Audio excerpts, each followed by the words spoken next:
It requires diplomacy and a coordinated strategy with our allies. But instead, we've alienated...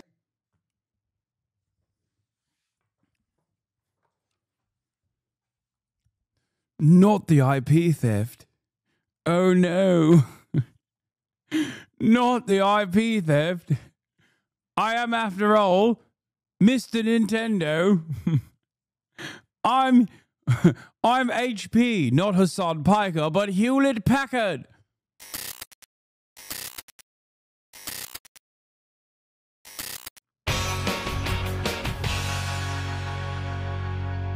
We're going to dive straight in with our main story this week, which concerns the ongoing chaos of Trump's tariffs. It's been an emotional roller coaster since Trump rolled them out last week with the help of the single dumbest chart in human history. That prompted the Dow to drop by nearly 4,000 points in 2 days. So by Monday, everyone was understandably freaking out, only for Trump to dismiss anyone concerned as panicans, which he said was a, quote, new party based on weak and stupid people. Though I'd argue the weak way overrepresented in government right now. Then on Tuesday, Trump gave a speech to Republican donors where he floated major new tariffs on pharmaceuticals, told the audience, I know what the hell I'm doing, and claimed this. I'm telling you, these countries are calling us up, kissing my ass. They are dying to make a deal. Please, please, sir, make a deal. I'll do anything. Yeah, I'm sure some have been pretty nice to him, the same way that you try to be nice if you suddenly found yourself in the same room as a monkey with a gun. Hi, monkey. Good monkey, strong monkey. Please, I'll do anything. By Wednesday morning, though, Trump's were getting more desperate as he at one point posted, be cool, everything is going to work out well. A sentence that's never been true in human history. That is the phrase you hear before someone skateboards off a roof, shows you their homemade water slide, or asks you to hold the camera while they climb into the alligator exhibit to do something hilarious. Just a few hours later, Trump announced a 90-day pause on most of his biggest tariffs, and he did it so abruptly it caught some key members of his own administration by surprise. A sudden change in policy came as Democrats grilled his top trade representative on Capitol Hill. It looks like your boss just pulled the rug out from under you and paused the tariffs, the taxes on the American people. There's no strategy. You just found out 3 seconds ago sitting here. We saw you. That's true. That's true. That congressman later tweeted out this photo showing what it looked like to watch that guy get the news. And how do you think he found out? A push notification? A work email? Or 32 concurrent messages on the office group text where one guy goes, what the f***, what the f***? And another goes, holy shit. And others like, lol, J***K, I guess. And the guy who's always asks dumb questions. He's like, wait, what's happening? And then the first guy sends the link to the Times article, and then the dumb one's like, oh my God, what the hell, did this just happen? And then everyone at the same time texts, yes, Cody. This week was total chaos. At one point, the daily trading range of the S&P 500 was more than 5% for 6 straight days. The previous times that happened were in March 2020, during COVID, late 2008, during the housing crisis, and October 1987, which, if you are too young to remember, was a stock market crash so massive, Nightline felt like it needed to do this to explain it to people. Here once again to help us, my good friend Kermit. Thank you, Ted. Can you tell us what is a bear market? Yes, Ted. Well, thank you. Being a bear myself, that is one of the first things we bears are taught in the caves. If I recall, a bear market is where prices are going down for a long period of time. So one would wish, I suppose, for a bull market to drive the bears out. No, no, we don't want that. We never want that. Let's sit down.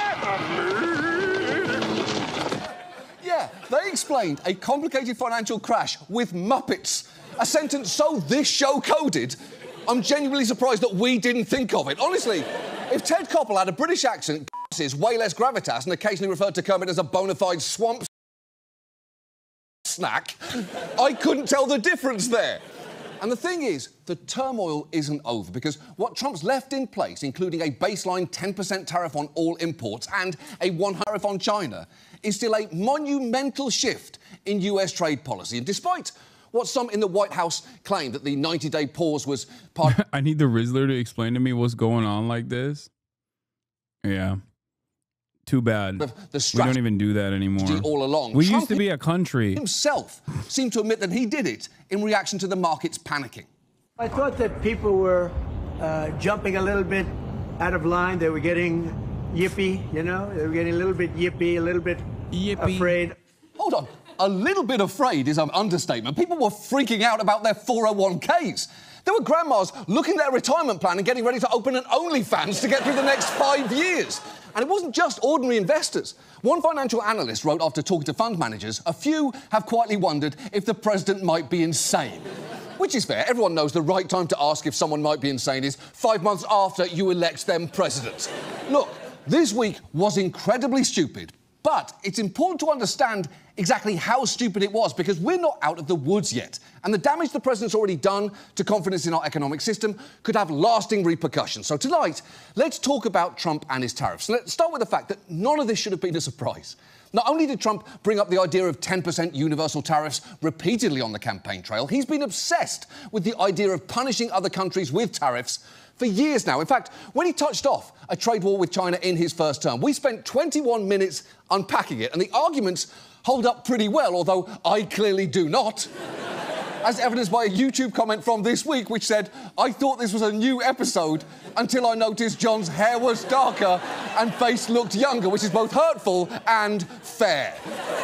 But that piece featured this clip of Trump back in 2011, laying out his whole fantasy of how tariffs could work. Somebody said, well, what would you do? What can you do? So easy. I'd drop a 25% tax on China. And, you know, I said to somebody that it's really the messenger. The messenger is important. I could have one man say, we're going to tax you 25%. And I could say another, listen, we're going to tax you 25%.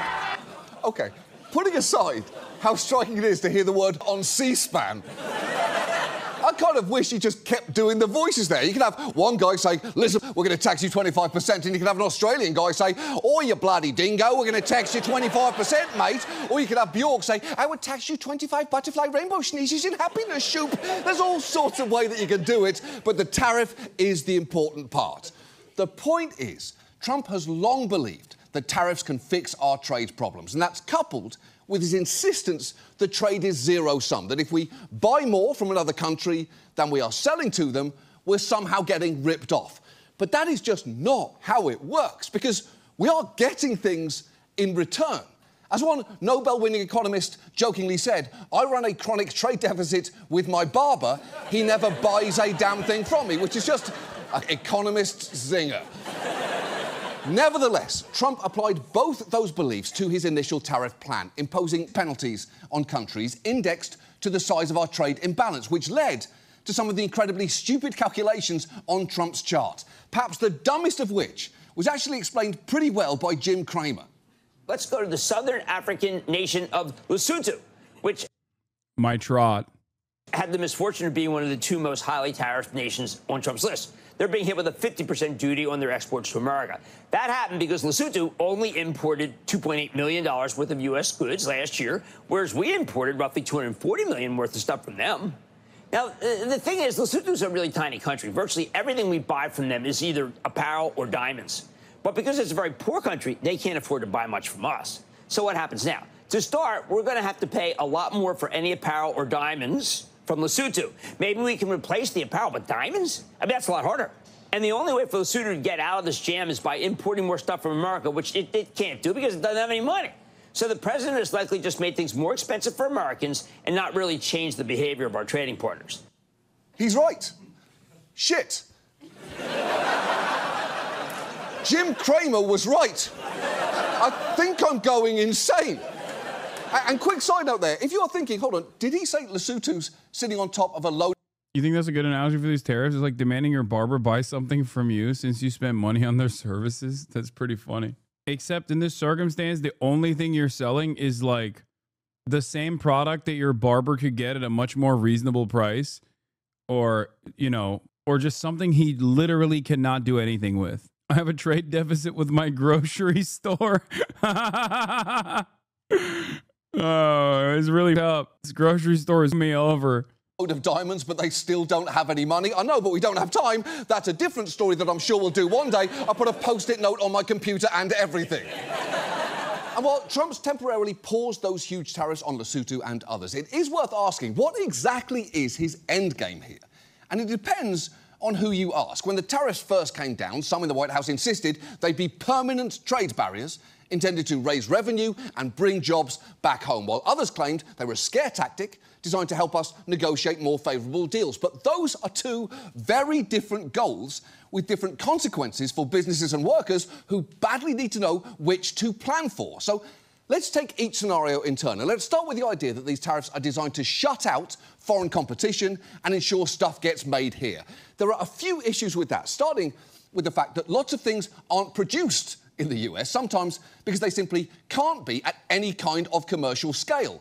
Even Trump's Secretary of Commerce, Howard Lutnick, pictured here rocking a cunty little bob, seemed to understand that last month when he said this.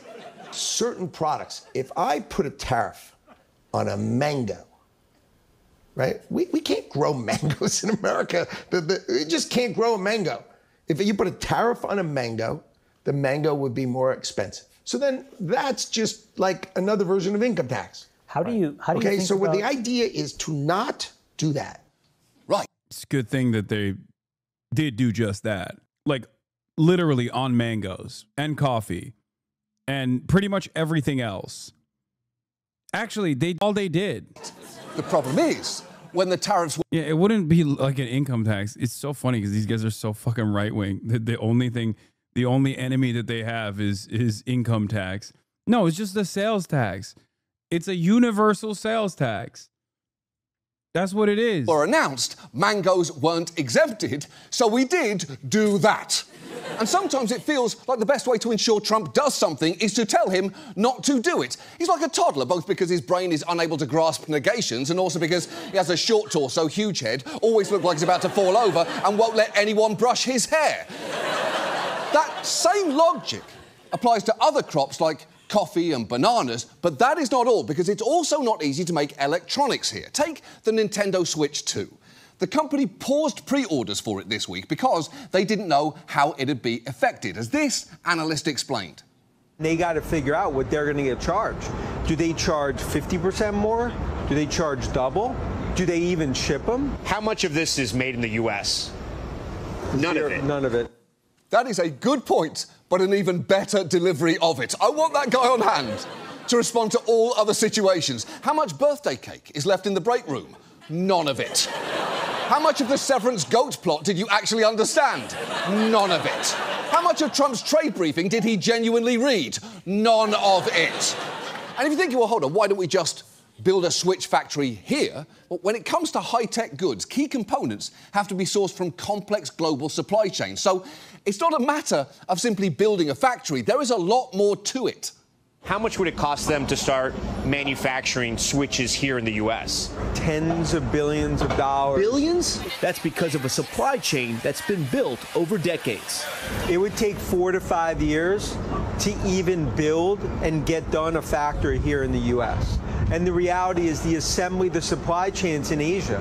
If you just build a factory here in the U.S., where are you getting all the parts from? Still in Asia.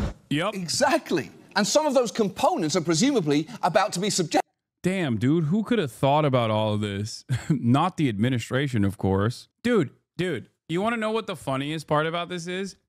In order to build the factories, you need machinery. Let's say you have the working hands ready to build a factory.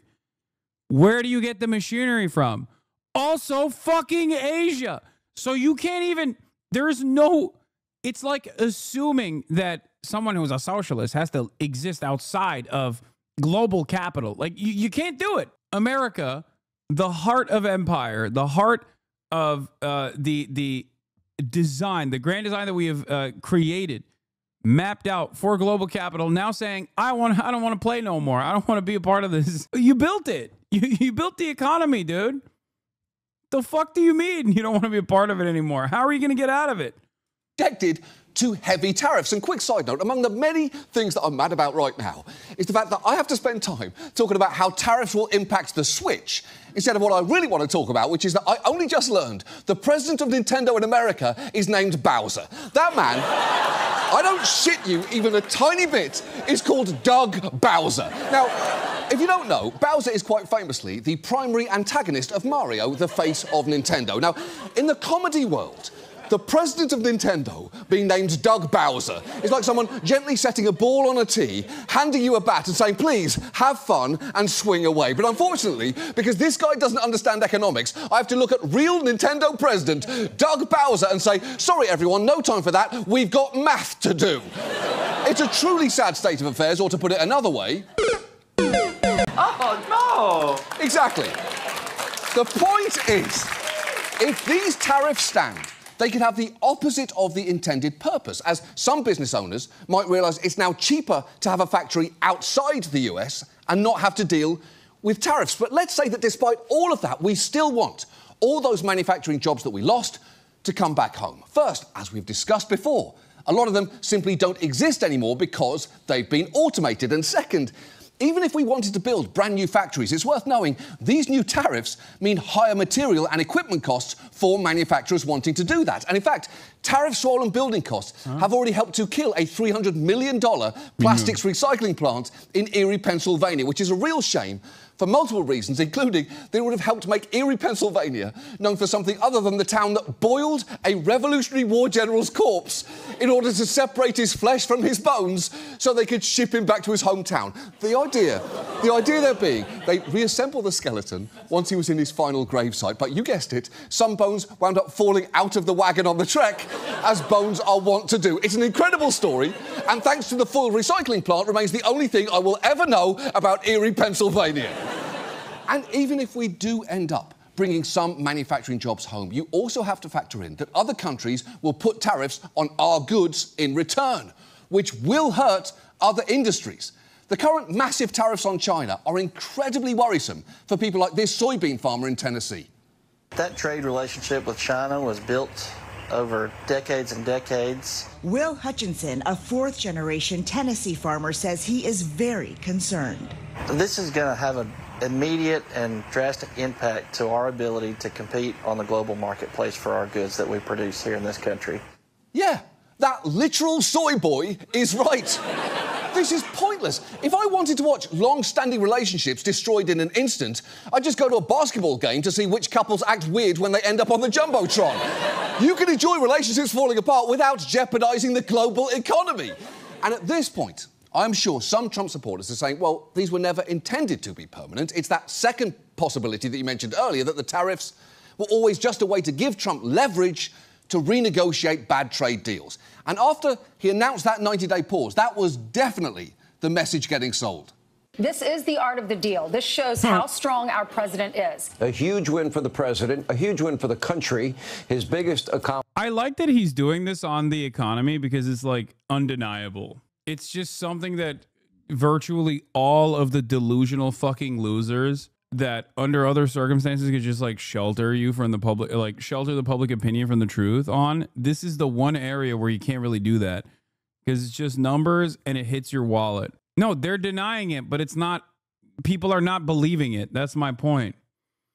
And they will believe it even less when they actually start feeling the impact of it. Do you understand? There is virtually nothing you can do. You can't manufacture consent into being like, no, it's actually awesome that the thing that you bought for $5 is $10 now. Like, there's no amount of talking. There's no vibe sessioning your way out of this. Brandon couldn't do it either, okay? Think about it. The only reason why they seemingly can get away with it for the time being is because the stock market always wants desperately to constantly overperform. So people are just, people are holding on to any whisper. People are holding on to any dream that it's like things are going to be good. And even then, Donald Trump seemingly fucks that up every day, too. Accomplishment of the second term. Trump won. He's doing exactly what he said he would do. He's a genius in negotiating. He is very calculating in how he negotiates. He understands the art of the deal better than anyone. And he's gotten results in a very short period of time. I don't know what's more desperate there? The shameless sucking up or the needs to put the words, "We told you not to freak," at the bottom of the screen, which is funny coming from Fox News of all places, considering most of their broadcast feature messages like, "Why you should absolutely freak about the grid."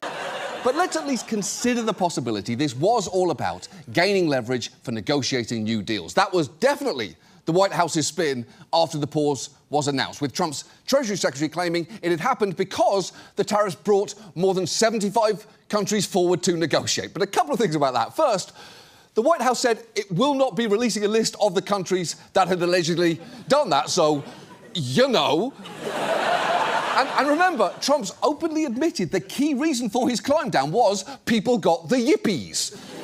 And remember, even with the pause, we still have 10% tariffs on nearly every country in the world, which is still massively disruptive, both to them and to us. And that includes countries like Singapore, where we're going to struggle to get a much better deal, given that we face no tariffs there and actually have a trade surplus. And I'm not saying there aren't countries where we have legitimate trade disputes, because there are, most notably China, where there are major issues, from their heavy subsidies for homegrown industries to their theft of US companies' intellectual property. Resolving those issues is difficult. It requires diplomacy and a coordinated strategy with our allies. But instead, we've alienated...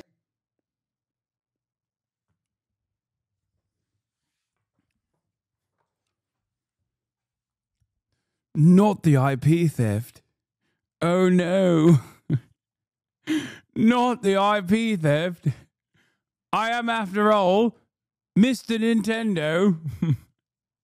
I'm HP, not Hasan Piker, but Hewlett Packard. Mr. Hewlett and Mr. Packard, both at the same time. Did I even say that right? Is it Hewlett? Yeah, is Hewlett. I'm Mr. Hewlett and Mr. Packard. I hate the theft of IP. I know they're stealing the IP, and I'm still sending the manufacturing over there. That's right, I'm John Intel.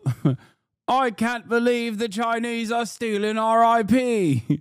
You should be angry about that too. Those allies and are going into any future negotiation having provoked China into putting massive tariffs on our goods too. But don't worry, because Trump's charismatic Treasury Secretary doesn't seem to think they're going to be able to hurt us at all. It was a big mistake, this Chinese escalation, because they're playing with a pair of twos. We are the deficit country. So what do we lose by the Chinese raising tariffs on us? Is the IP theft not a real concern, though? Are you the CEO? Are you the inventor are you a patent holder of sorts? Why would that be a concern to you? No, actually, explain to me, in your words, why IP theft, that isn't even theft if it's like acknowledged and a part of the process, why would that be a concern to you? We call this, in the medical sector, okay, in medical patenting, we call this generics, okay? That's what that is. In the medical patent world, what you are describing is generics. You are saying that you are against generics. Do you not like generic drugs? Do you only want brand name drugs forever? What kind of impact would Chinese IP theft have on you? What kind of impact would Chinese IP theft, if this was real to begin with, if this was a real issue to begin with, like that our companies were just led by some of the dumbest people on the planet, that, I guess not me personally, but yeah, I see your point. Yeah, it's a way to just say something and hope that no working class individual ever thinks about it beyond the point that they're making, where they're like, oh, okay, how does this impact me in a negative way? Also, do you think that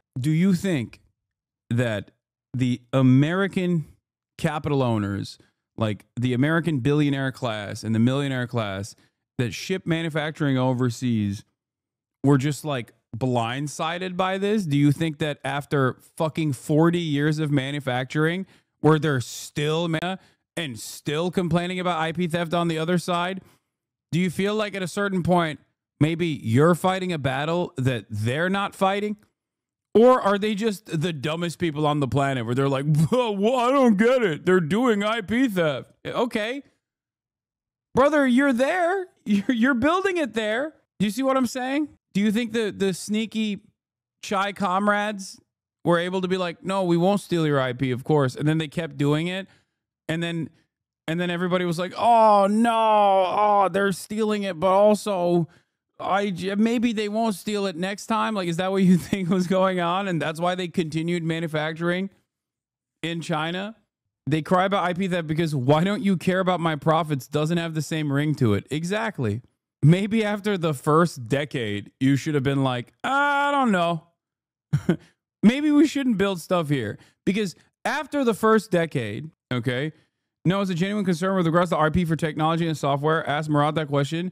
You think Murad is going to be able to change my mind on this? Do you not know what my attitude towards IP is? I don't want there to be any digital enclosures of any sort. I don't believe in enclosures of any sort. I wish that we could have a global distributive system where everyone was working with the same goal, advancing humanity, okay? With no care or consideration for short-term profit seeking. Theft is theft. No. What do you mean theft is theft? By extension, are you saying we should do away with copyright as well? Oh, don't get me fucking started. Yes, China taking the IP was always part of the exchange. You are naive if you don't realize that. I'm a firm and committed supporter of open source everything. Okay? That's what I believe. There would never be need for patents at all if there was no profit incentive in mind. Like, that's it. Trash take. That's your worst take. Trash take.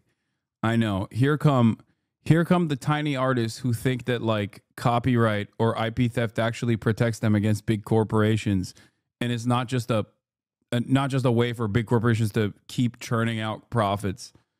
I know. They're coming after your furry drawings. Thank God for IP protections. I know. It's happening. Oh. Also, open source has shown that tech can develop at a much faster rate instead of being hamstrung by IP trolling corpos. Yeah, that's precisely the reason why, ironically enough, the fucking AI monsters unironically want no IP protection right now.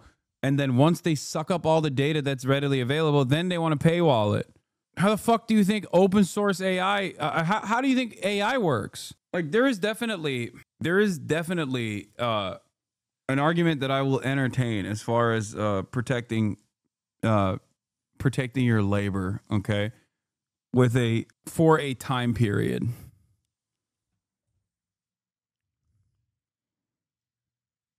COVID vaccine is a prime example of IP getting in the way of medically advancing the drug across nations to end the pandemic. Yeah, it's another example. It's kind of funny because we then turn around, we turn around and talk about like IP theft as though this is a real theft and not a handshake agreement where both parties consented to exactly what's happening. But then Americans will just like yell about it over and over again without ever really thinking about it. We export 1/5 to them of what they export to us. So that is a losing hand for them. Okay, setting aside that playing with a pair of two sounds like how you describe a threesome with Don Jr. and Eric. Yeah. China has smart industrial policy, and Western corporations know they're giving up their IP when they enter into the Chinese market. China calls it technology transfer for market access. Is incredibly simplistic because it ignores that China's leverage in a negotiation isn't confined to just tariffs. It can hurt us in other ways too, including by cutting off access to rare earth elements we may badly need. And before you think rare earth elements are just some fancy powder Gwyneth Paltrow adds to a morning smoothie to enhance vaginal wellness, you should know they're actually essential for everything from wind turbines to computer chips to F-35 stealth fighter jets. And incredibly, that Whoville tax accountant wasn't even the most reckless player in the Trump administration's messaging to China this week because J.D. Vance, true to form, was even more of a dick. Hey, I sell jewelry at Mega Honesty, and Chinese IP theft is a real problem for people doing the same, specifically from Chinese companies. Please address the argument you were waiting to entertain. It's really rich when you consider the jobs where you do nothing and have free time, where you sign works for hire contracts. What? It's okay for your Etsy shop. I am now in support of global IP protections for your Etsy shop. I hope that you can I hope that you can take it to some international court. Like, I make American manufactured, union made merchandise. Okay? And that merchandise directly gets sucked up by Redbubble and is also sold on those websites, on those Chinese drop shipping websites. They do it. They do it all the time. You can get it for $5, $10, however many dollars it costs. Okay? There's nothing I can do about it. At the end of the day, where if you want the real thing and everything else that is associated with it, you get it from that website.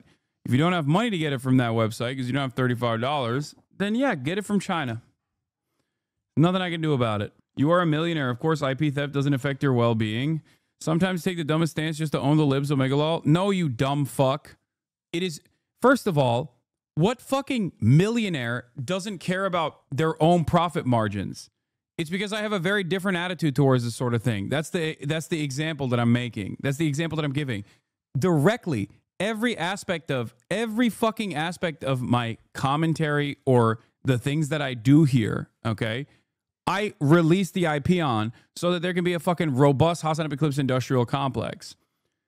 Why do I do that? I could be making infinitely more money if I retained ownership over my own intellectual property and refused and used the pre-existing copyright system to take down every single channel that comes in, clips this shit, and posts it, and then monetizes it. Okay? And I had this exact same principle when I wasn't making money, and I have this exact same principle when I am making money. The idea that like, oh, well, you make money, so it doesn't fucking matter is so stupid. No, this is just a difference in opinion that I have that has not changed with the amount of money that I make over time. Yeah. Millionaires don't care so much about IP protection that Disney doesn't even seem to have lobbied to ever update intellectual property laws. Yeah, famously, rich people don't care about IP. That's why they always volunteer it. The entire point is that the fucking IP defense actually doesn't help you as much as you think it does. It is designed in a way to create enclosures around any sort of idea so that someone much more powerful and much wealthier than you can make money. What has the globalist economy gotten the United States of America? And the answer is fundamentally it's based on two principles: incurring a huge amount of debt to buy things that other countries make for us. And to make it a little bit more crystal clear, we borrow. Only someone with the username Choosing Freedom could be dumb enough to think that anyone other than millionaires cares about IP theft. If he thinks it's a working class issue, his brain is too smooth to produce any actual thoughts. Like, anyway, I hope to live in a world where IP is not even a consideration. You understand? Where that's not even a problem. That's what my advocacy is. Because if you were making art for the sake of art, which obviously no one is at this point, like where all of your material needs are met, then this is not an issue for you at all. Obviously, we don't live in that reality, so I am understanding of some of the safeguards that are in place. But make no mistake, that's the fucking goal. The goal is so you don't have to worry about these sorts of things at all. Because I think that is how we truly evolve. Ideas building on top of one another. Money from Chinese peasants to buy the things those Chinese peasants manufacture. Wow. I know it is hard to take from someone with this accent, but you are really not supposed to use the word peasants anymore. That is incredibly insulting, especially coming from the man who, remember, is next in line to run the country if anything were to happen to Elon Musk. So it is no wonder those comments went down pretty badly in China. The government's response? Swift and scathing. It's both astonishing and lamentable to hear this vice president make such ignorant and disrespectful remarks. On China's tightly controlled internet, government censors are allowing Vance's interview to go viral, amplifying the outrage, igniting anger and sarcasm. I told y'all. I told you, as soon as I heard him say Chinese peasants, I was like, uh-oh, that's gonna go the distance, dude. Ain't no fucking way. Have you said thank you for the money we lent you? a reference to China being the second largest foreign holder of U.S. government debt, and that infamous Oval Office exchange with Ukraine's president. Yeah, that's a pretty solid burn. And I guess, in a way, it's reassuring to know that despite our differences, the American and Chinese people can come together to agree that it is fun to dunk on this cursed Cabbage Patch bitch. And look, you can say, well, that's all well and good, but I still trust Trump to make a deal. But here's the thing. We actually know what happens when he starts a trade war, because remember, he did a version of this in his first term, and it didn't go great. If you look back at his tariffs back then, protecting specific products and industries like washing machines and steel, worked in a narrow sense by creating modest job gains. They're credited with creating or saving several thousand jobs in the steel industry and creating around 1,800 jobs manufacturing washing machines. But in the broader sense, those jobs cost us a lot. Trump's tariffs wound up raising prices to the point where it's estimated American consumers and businesses. The way you smack down that commenter about your merch not being affected has me questioning your understanding of people that are not millionaires. Dude, what are you talking about? Do you think this has anything to do with me being a millionaire, or do you think this has something to do with me not caring about IP? What the fuck is wrong with you? When have you ever met a millionaire, or a billionaire for that matter, who hasn't cared about IP? Do you think millionaires and billionaires sit around and go, yeah, I don't care about actually retaining profit over this thing? The fuck is wrong with you? I don't care. That's my point. That's my argument. I don't care. And I'm understanding of people who do, especially when they don't have any money whatsoever, and this is their only fucking way of making money. Do you think that this is a normal attitude that everybody has? Do you think, like, that's why the other chatter bringing up the Disney example was perfect? Think about it. What fucking YouTuber you know that doesn't actually manufacture their products in China oftentimes and also greatly mark it up on top of everything else? And it's not even just the t-shirts. It's literally directly what I do, right? I don't maintain copyright over my own commentary either. There's not a single instance of someone rich or poor that is like, oh yeah, I don't really give a shit about it. If you want to make money, it's great. Oh, this is the dumbest version of this argument, for the record, was when someone said, oh, you don't care about higher taxes because you're rich. That was, I think, the dumbest argument I've ever encountered on this broadcast. It made me fucking reset my brain for a little bit. Like, that's not an argument. You're not making an argument that is based in reality, okay? What rich person do you know that advocates for these sorts of things? You won't be able to relate to chatters until you stop reading? I think I won't be able to relate to this chatter until I fucking start banging my head on a wall. Your product is yourself, though. What about writers, artists, and musicians who get their products stolen? Genuine question, don't hate, please. Dude. You want to know how I made all this money? This right here. Do you know what this is? OBS, okay? It's open source. That's how I made all the money. You understand? Yeah. Open source made me. If IP were a genuine idea, its advocates would be still paying royalties to the guy who paved their driveways 20 years ago. Yeah. And also, like I said, I don't even retain copyright over this. This right here, what you're watching currently, this right here. You could just fucking rip and post on a YouTube channel, as many do, and monetize. And I literally do turn around and advocate for your continued monetization whenever YouTube comes after you unjustifiably and tries to take you down. So what the fuck are you talking about? So yeah, this is how I make the money, right? Had to pay more than $900,000 a year for every steel job created and over $800,000 a year for each job making washing machines, putting the total cost of those jobs in the billions of dollars. And that's before you get to the fact that because his tariffs on metals drove up costs for other industries, one study estimated they actually resulted in as many as 75,000 fewer manufacturing jobs. And when it comes to China in particular, his first-term tariffs did bring in billions by raising the costs of their goods here. But the broader damage to American farmers after China retaliated was so severe that 92% of what we collected went right back out the door in the form of bailouts to them. And the kicker is, we didn't get much out of all of that. Because after a trade agreement was reached, Trump excitedly bragged he'd got China to commit to purchase an additional $200 billion in US products. But later analysis showed it effectively bought none of those goods. None of them. But please, don't worry. I'm sure Trump definitely learned his lesson, and this time he's going to get an empty promise for $500 billion. Fool him once, shame on him. Fool him twice, that's basically what everyone does. And remember, Trump's first-term tariffs are absolutely dwarfed by what he's done over the last 2 weeks. And it's not like he's negotiating from a particularly strong position right now, because everyone knows he just blinked. The bond markets got the yippies, and he blinked. And again, it's good that that happened. I'm glad he blinked.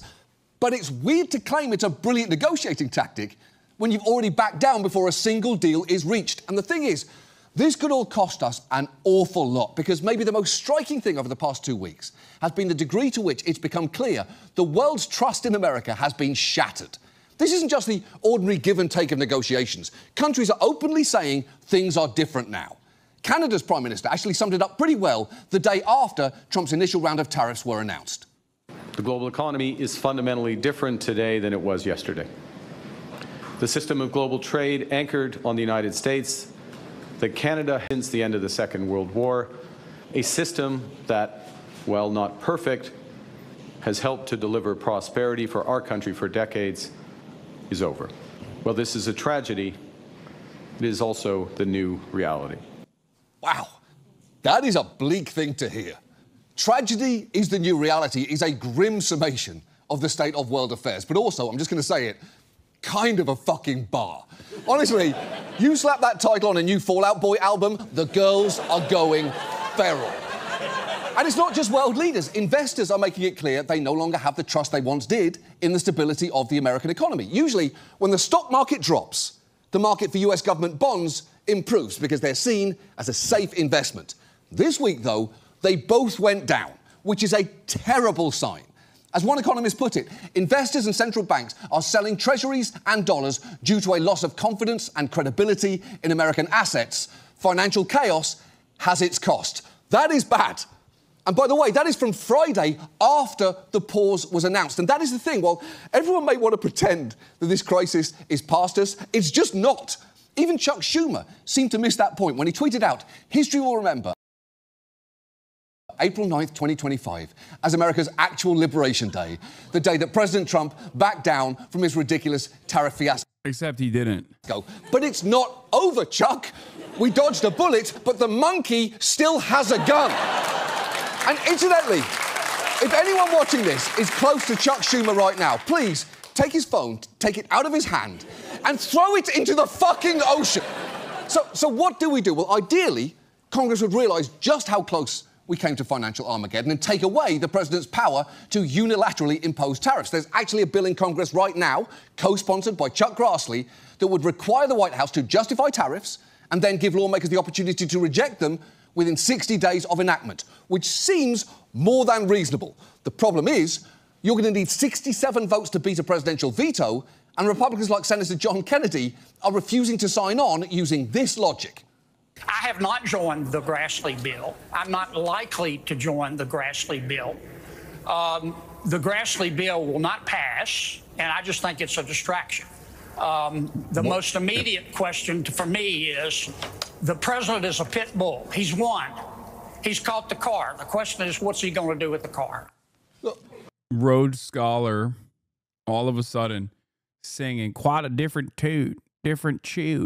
That is a shitty answer in so many different ways. But the main one is the whole idiom, the dog that caught the car, is based on the fact dogs have no plan for what to do after they catch it.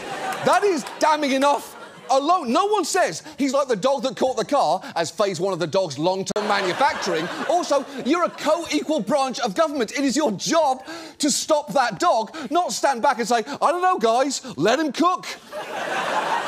There's always the chance of an Air Bud situation here. Look, I don't know where things are going to go next. We're taping this on Saturday. Who knows what's happened between now and when you are seeing this? Maybe Trump will have rolled the tariffs back even further. Maybe he'll have put even bigger new ones on mangoes. What is clear is that he's destabilising our economy with no real plan of action. And all I'll say is, if our next episode opens up with me sitting next to a chart of the NASDAQ and Miss Piggy, it means we are fucked. He didn't even get that mad about China. I don't know why chatters are being so overprotective. I thought he was going to be way more critical of China somehow, to be like, yeah, it's the dang Chinese that stole from us or some shit.